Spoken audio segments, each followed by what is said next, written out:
Banja Radio Lisanga tozokoba na programme na biso Radio Lisanga obosokezala bino yesu kitenge ndenge tolobaki na pokwa lelo tokosola mpe mayema koleka na mboka République démocratique du Congo totala mpe na ndenge nini kuna na Zimbabwe Mugabe akwele makambo toko kena bozindo na Zimbabwe te eza mpona kotalisa kaka komona ndenge nini kuna eza koleka na Congo kasi mpo ani na Congo eza kolekele boye mpona comprendre mpe makambo mosusu na dimension mosusu ndenge ezalaka mpe na ntina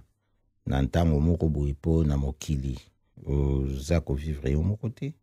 esengeli otenir mpe compte ya baaspect misusu na bacirconstance mosusu oyo ta mosusu ekoki koinfluence mpe oyo ya yo positivement to négativement to te ekoki mpe koéclaire yo tokoloba nano oyo ezoleka na mboka République démocratique du Congo ndenge toloba ya libandeli ya boyebi kuna likambo oyo ya Kabila na bato na ye ndenge toyebi yango constitution barespectaka te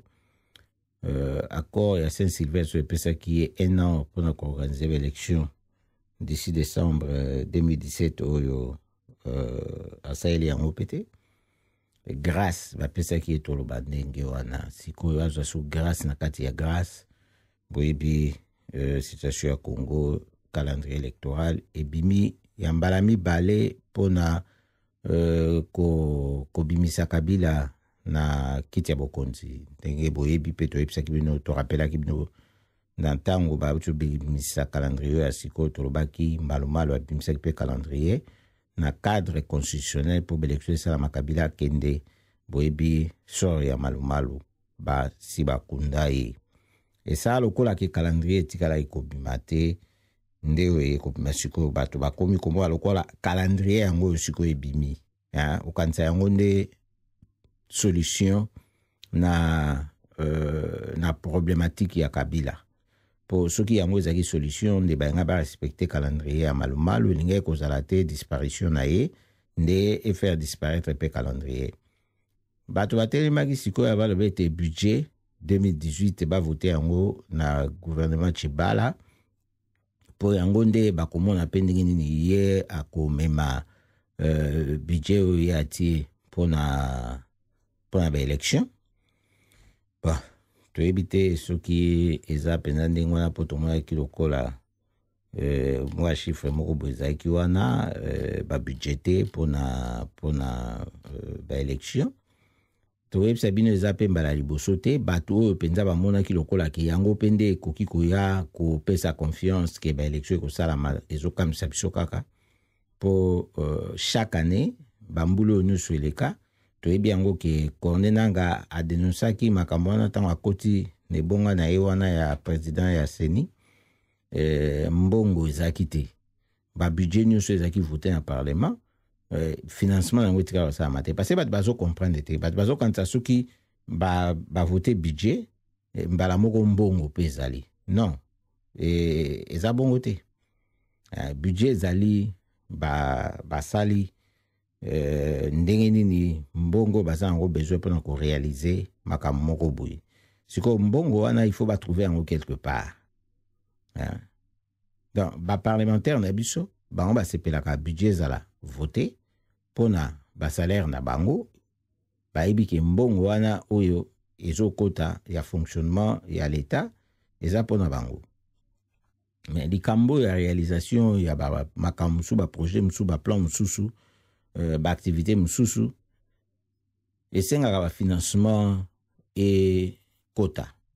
toyebi yango baoyo esalamaka na bataxe na oyo ya barevenu oyo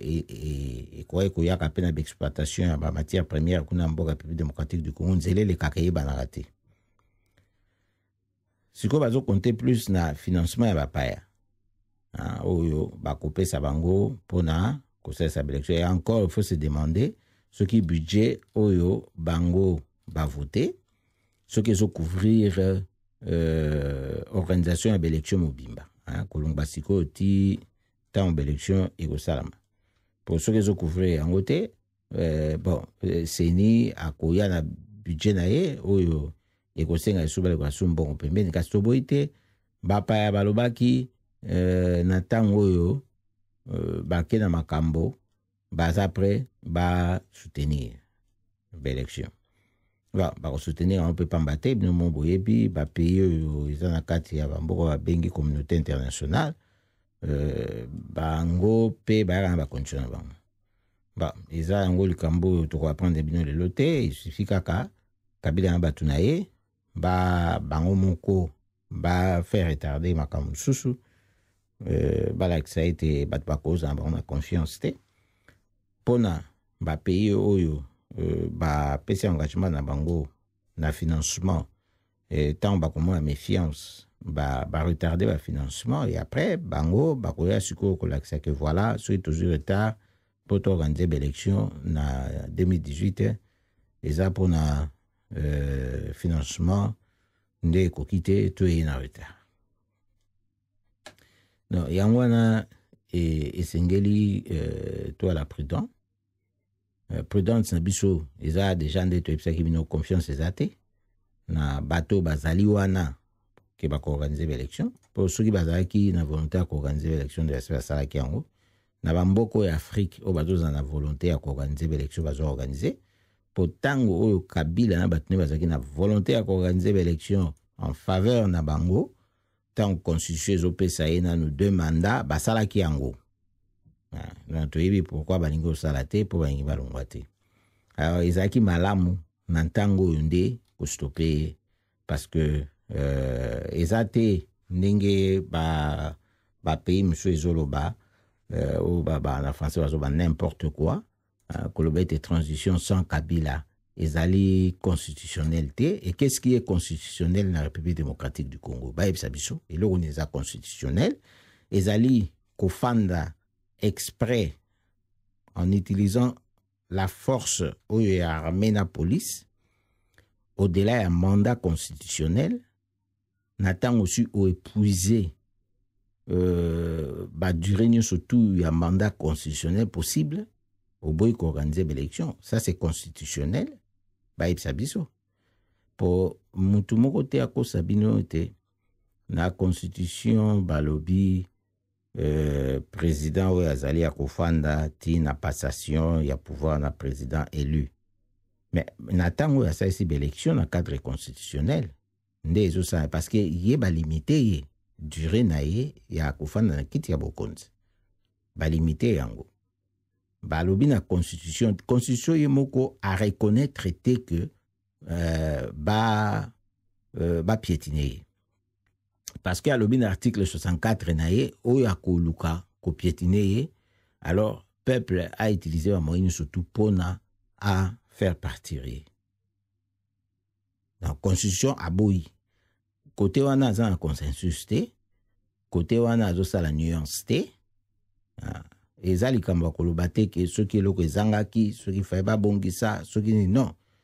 basalaki exprès place wana mpona kopesa bato occasion te ya komeka non respect na constitution mpo batala soki bakokoka kostope bango non eza bien eza ndenge wana ekobanda koya boye ezosuka wana mpo expérience eza na bamboka mpe ebele oyo elekaka ndenge wana avec respect ya constitution donc ezalaki na likambo ya koloba te ke baenvisager possibilité ya ke barespecter constitution te ça non tout est là soki respecter constitution te eza trahison eh ben bakokanga yo okosubir justice nyonso ezali likambo eza sikoyo nde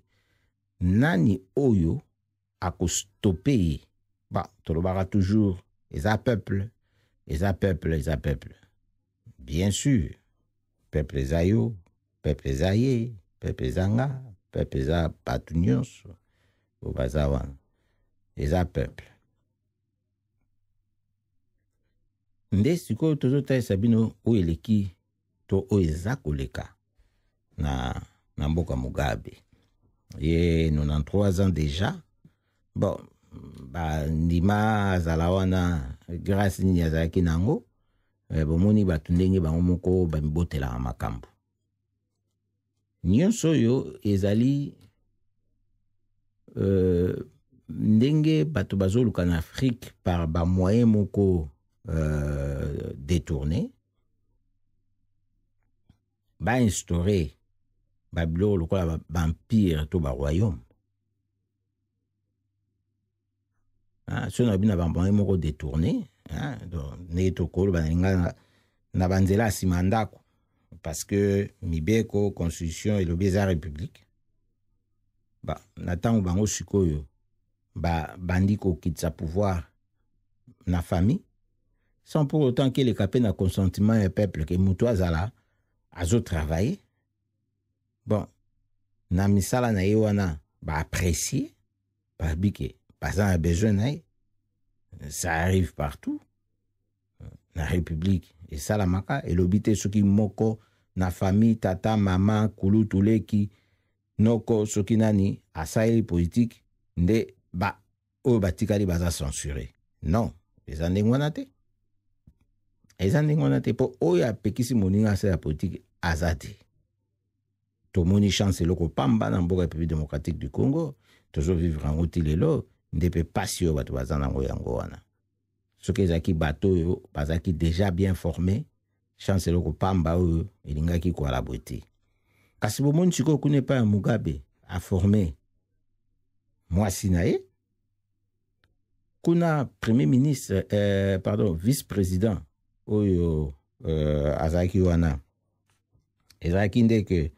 ye nde bamonaki na ndenge confiance ezalaki na ye, kazalaki préparé mpona ye nde akitana na place ya Mugabe.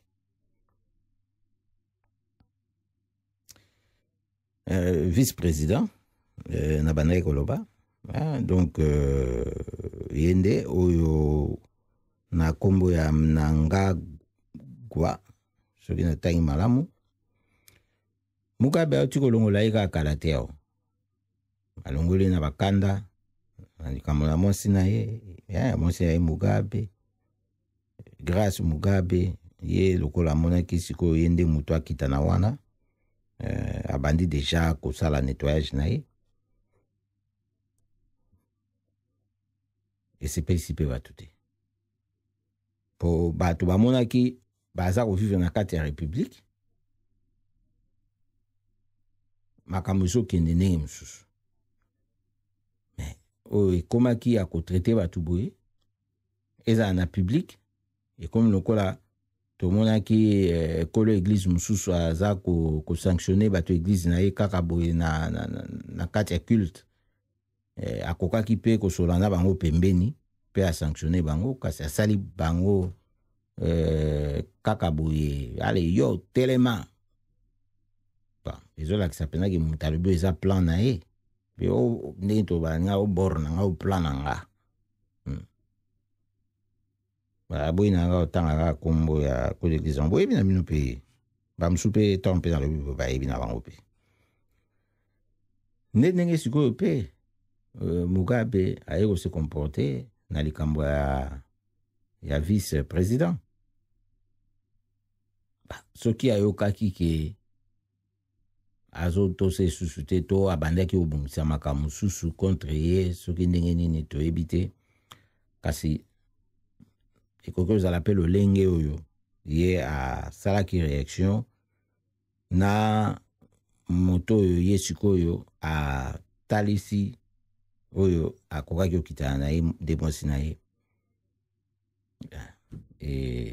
na comportement oyo mwasi na komaki na otia bamikolo wana, esali na ntango oyo bazalaki wana pouvoir ndenge ezalaki, vice-président wana lokwa bayebaki ete azalaki na préparatif po ye nde aya okita na wana, me na ndenge ya masolo ya malamu pa na ndenge ya nko, azalaki mpe na ba relation na réseau na épée pour bateau pe bazali na armée na police na bureaucratie na bango ba haut fonctionnaire pe na ba politique mesusu baza pe na intérêt bazala na ye na ba relation malamu mpo bayebi ete liso ezali na ye emonaki bango lolenge oyo batretaki ye na allure oyo ebandaki koyela na famille Mugabe toyoki sikoyo nini armée asali mosala mosusu oyo alobi ete ezali coup d'état te kasi azotia ordre contre bacriminel. Ça fait quelques jours, résidence à Mugabe ezali sous surveillance armée. Yekuna na kati. Bon, Madame Naye Grace Mugabe tokoyokaka tantôt akimi azana Namibie. Bon, tomoni nanu penza ba confirmation penza bo évidente te.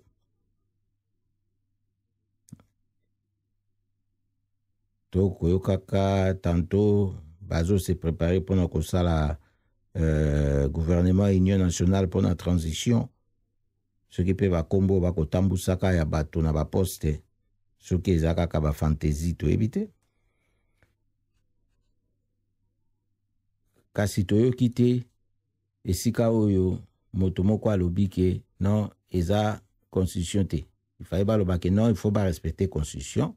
Mugabe azala wana bakoki koya yekutu azala na kati ya manda na ye koma petit se faire que batu ba tala ba mona suki ekosuka nini ndenge bandeli wana et pourtant na Congo tozana muto aza suna mandate ba pesi pe grâce pona a corriger alingite bazo ya pesi chèque en blanc na ba américain allez afanda basa sa ba élection ba osesa nini. Parce que ils ont la volonté politique, ils ont la moyenneté. On n'a pas traversé une situation dans la République démocratique du Congo, la période où il fallait organiser l'élection, où il a été l'élection a retardé. De connaître le Camerounais. Ils ont la volonté politique parce que Bangi Balungwate. Et pas à Mugabe, ce qui est possible, tout comme les Sikao, na Lobaki, na Congo, nani a stopper train oyo ya mabe oyo ya bakabila oyo ba lingi ba respecter sorti na bango te siko pona nini biso to respecter ko fana ba ezelo déjà ko respecter te po ezasu na place te tokoki ko croire na yeto na batu na ete po kutu na nzambe kutu ebele baboya ko croire po ba moni ete ba ibe pa fanda kate bamsu bamoni azalo kuta pondenge nini ye azala pembe alingi bandimi na ye bazala baindo. Il y a plusieurs raisons o basusu kutu baso boya kutu ko ndima nzambe basusu babiso soki azali ye azabolamu ana nyonso pona nini batu msu baza na bomengo basusu baza na pasi na minioko. Il y a plusieurs raisons ben siko ndenge nini bakabila nde tokondimela bango. Ben, il faut zala atafu aondimela ete. Eza likambo ya confiance na politique ezalaka to ezalaka te. Eza katikati te ou oza na confiance ou oza na confiance te eza politique. Ba confiance na kabila eza te. Soki ye ako se repentir, ako bongola motema, eza problème na ye. Ezali problème ya basusu te, eza problème ya biso te. Biso to senga ete a changer. To senga ete a changer. Et loko na biso ezali nani to banani bako stopper. Parce que eza anticonstitutionnel. Likambo ya kosa transition sa ye eza nango likambo kutu ya kolobate est-ce que il est écrit wapi oya bango ya yazala wana or manda il est écrit wapi il est écrit wana bango batosi yango te poso batosaki yango nde toza siko na masolo te nde tokóma masolo mosusu siko nde ta mosusu tozotala badéveloppement na kati ya mboka République démocratique du Congo ndenge nini baredresse basituation oyo bambula oyo nyonso ebele ya Kabili ebomi.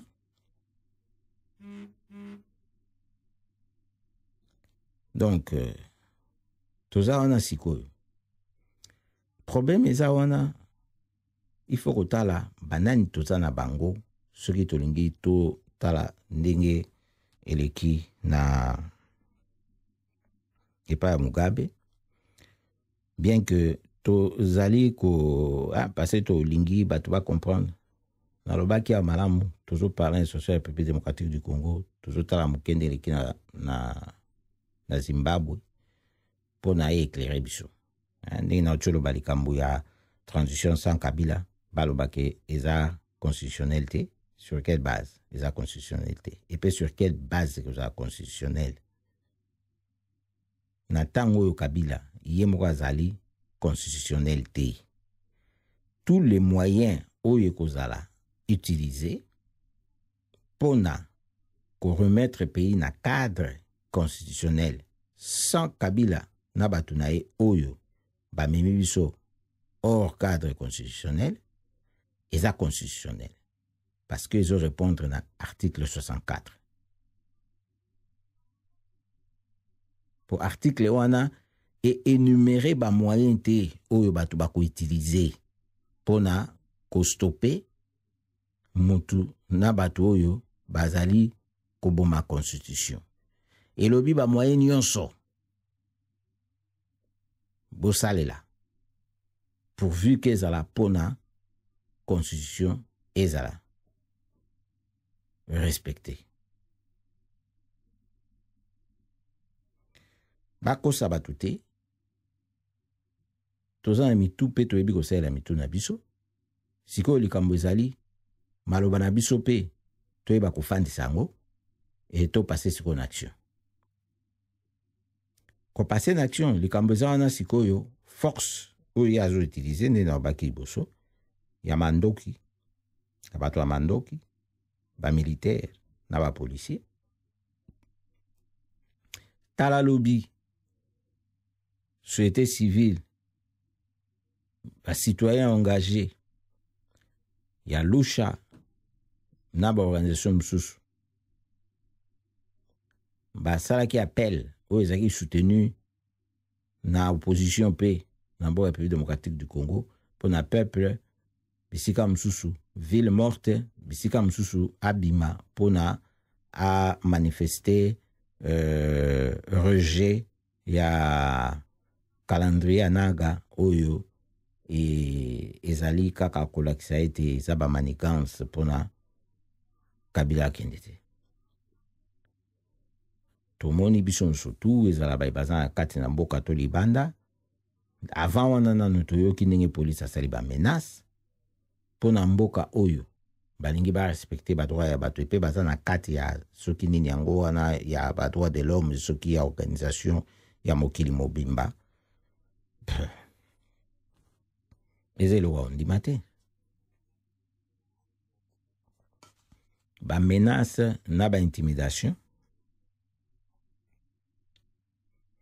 Et comment peut-il se faire que batu balingi basala ba manifestation na bango na MONUSCO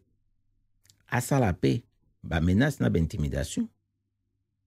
Comment peut-il se faire que bo viser que batu bakosala mobulu?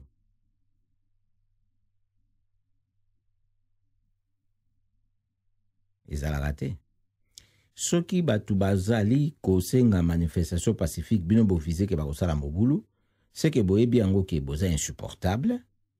Wana un, parce que bosu bebisi tellement que soki botiki batu ba exprimer kanda na bango et kozala pona bino mobulu po bakolinga bino bozala sute. Et kozala mobulu pona nini passé deuxièmement yango bino batu nde boko ya ko tia mobulu. Tango boko ya kosala bango mobulu bango pe tango bako réagir ale nde yango wana ekozala mobulu. Mais ezate bango bazo ya na intention parce que wana na tango bino bozo prêter bango intention wana boyebi tina to bino bato boza insupportable eza lelo te bamanifestation ezala sute kuna droit nango eza te bato bakoki koloba ville morte esimba te manifestation babima non on n'est pas là likambo ezali wana ezolakisa te esengeli kokende na bamoyen mosusu bamoyen wana eza bamoyen esusu te ya koloba esimbi te parce que esimbaka nango kaka ezali mpe likambo oyo ke kote ya pouvoir bango tellement bazali na pouvoir ya mabe mpe bazoutilize toujours force moko na ndenge ya mabe bazosala bato bamenace na baintimidation wana nde nalobaki mpe bazomettre yango mpe na exécution soki neti yo ofungoli baaffaire na yo te bakoyebisa yo keseke yo ozosoutenir bamouvement wana ya société civile oyo ya mouvement ya bacitoyen na opposition ezokomela o problème yo fonctionnaire ya l'état oye te eza problème c'est que yo oza moto opposition bato quelque part bazolinga basauve dans le sécurité na bango parce que bazotouche na sécurité ya bato mbaa moko donc bokotala sikoyo esimbi te na ndenge nini na tango oyo il y a une partie ya population to s'il y a eu une bonne moitié à journée oyo bato baobservaki ville morte wana ça veut dire que appel wana ezalaki reçu ezalaki suivi et pe ezalaki sikoyo perturbé na bamenace na baintimidation toyebi na Kinshasa eleki ndenge nayebitaki oyebisa bino ezalaki timide na bamboka mosusu bamenace ezalaki tema makasi bozomona na ntango oyo police bamilitaire baza na baartère mingi ya minene ya ville tozo comprendre déjà bazobanga nini totunana tokei na bisika oyo bademonstration esalemaki bakangi mpe bato na este bademonstration bato babimai basala police aza kosala tu po esalama te mais bazobanga nini soki baza sur na bango soki bazoganga échec bazosepela na échec non échec nini bazosepela nango bazosepela na baintimidation na menace na bango ndenge bangisi bato mais échec eza wana te bayebi bango moko babanga kasi po nini soki bazalaki sur ke non ekosala eloko te peuple akolanda yango te balingaki bafanda batala kaka boye parce que tomoni na ntango oyo basali déjà baarrestation une dizaine ya bato oyo eleki na Zimbabwe soki totali ti sikoyo bainformation tozalaki nango avant tobanda radio awa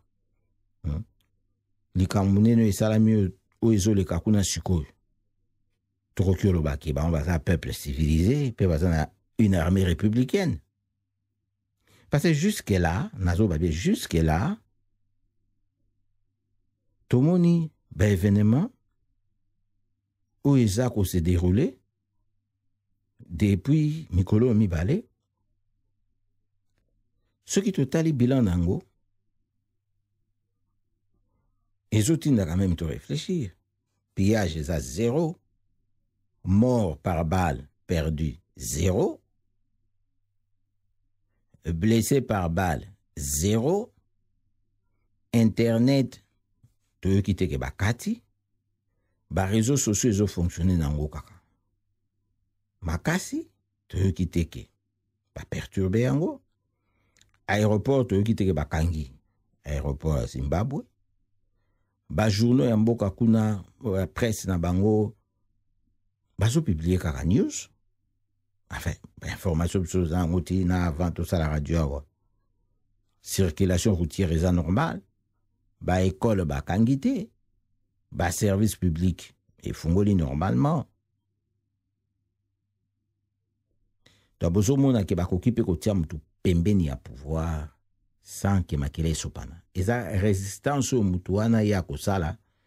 toloba bacomplice oyo aza na bango makasi na bato ya manduki nde esika oyo biso komi na Congo. Yango wana soki bozomona bato na manduki bazokoka te parce que baza na devoir pe obligation po bango baza wana mpona kosala ete mutu abuse na pouvoir te. Bango pe baza bana mboka na devoir na obligation bato ya mampenga bakota na kati batia Kabila na bato na ye hors d'état de nuire et batika politique et s'organiser pour na ba organiser l'élection sans Kabila na délai moko oyo bato nyonso bakozala nango d'accord. Kasi soki ezosalama te mpo na nini? Parce que eza na bainfiltré. Ezali na bainfiltré na armée. Tolobaka na bino ya bambulu mileki Mamadou kuna na este tango ya telemi pona kosisa guerre oyo batia kuna pona koiba ba matière première na Rwanda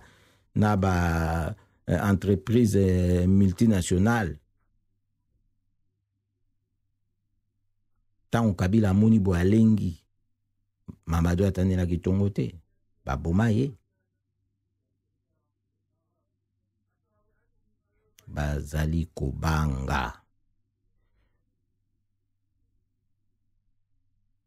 Ata soki ba infiltré. Kasi toko loba bojob ezebe na ba Congolais bango moko. Po moto ya likaka na ba chaîne nationale kuna lokwa ba mende ba boshab na ba infiltré bazate. Ka bango moko ba Congolais wana nde bazoleka bongo. Kasi bazobanga kolekisa likambo ya Zimbabwe kuna poni.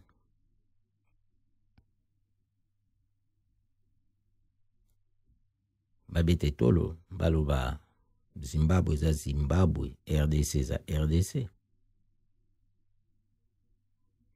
Congolais moko nde aza mobomi ya ndeko na ye Congolais. Bafandi wana na armée, na police, na politique. Bazo accepter. Ezala parce ba yebi ke baza ba incompétent. Soki musicien moko ya Congo wana ya bangaki kobenga bango ba incompétent. Abangaki otam suba ko sala yeba problème na justice. To ba sala atteinte na basala atteinte à sécurité nae. Mais nga azo yebisa bino, il faut batu bazwa courage. Po bomoni Mosengo awa boye dernièrement Monseigneur Mosengo ya catholique a bengisaki ba artiste po ayebisa bango ke ba se préparer et puis ba ko encadrer, ko motiver peuple parce que isengeli makambo échanger. Po bango baza na rôle monene na société. Tala ndenge kuna na ba chaîne nationaux pardon na ba chaîne nationale kuna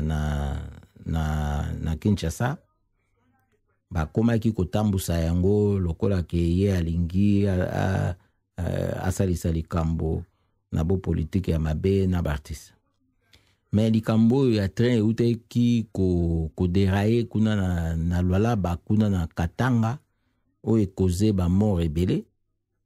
Batikala ki kopesa ngo attention te na ba chaîne wana. Chaîne nationale, ba chaîne pro Kabila. Nyonso wana oyo boyebi. Donc c'est pour dire que baza bango moko na kobanga. Kasi ba Congolais oyo bazali ko soutenir bango na kati ya bojoba wana pouvoir ou ezotenir ata eloko moko te baza ba incompétent bazo banga pona incompétence na bango soki balongwe bako zala lisusu na utilité moko te po utilité na bango ezali ya ko yembela moto ko kumisa moto ndenge balobaka na français koleche babot wana nde ezali utilité na bango. Lelo ekomi bashege basali lettre balingi te politique manipule bango mpona likambo ya baélection ndenge ndanga asalaki calendrier na ye ebimeli kaka kote ya pouvoir ya Kabila na bato na ye. Shege enfant de la rue bolukeli esika ya kofanda te kasi bomoneli ye papier na machine ya kobeta mokanda na antete na esika potanga azobeta ngo na balabala te. Abri aza nango soki bureau bopesi non bashege yango faye mpe bayebeza manipulation eseza mpe bashege ya solo nanu tomoni te basoli makambo na bango na ndenge donc basepeli makambo efanda kaka boye bazala kaka bashege kaka na bakabila kaka ndenge wana bayiba bapanama pepera tokoyoka na omusu ebimisu pepera ebimisu ya sika wa boye. Non, wana eza ba manipulation, eza ba mensonge oyo esengeli to repousser.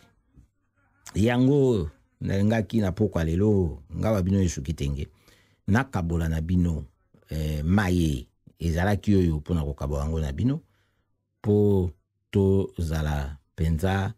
ya koteleme ya kolamuka po toyebe te esengeli to lingao biso to lingi eza respect ya badroit na biso ya constitution na biso epe na Kabila te po tosilana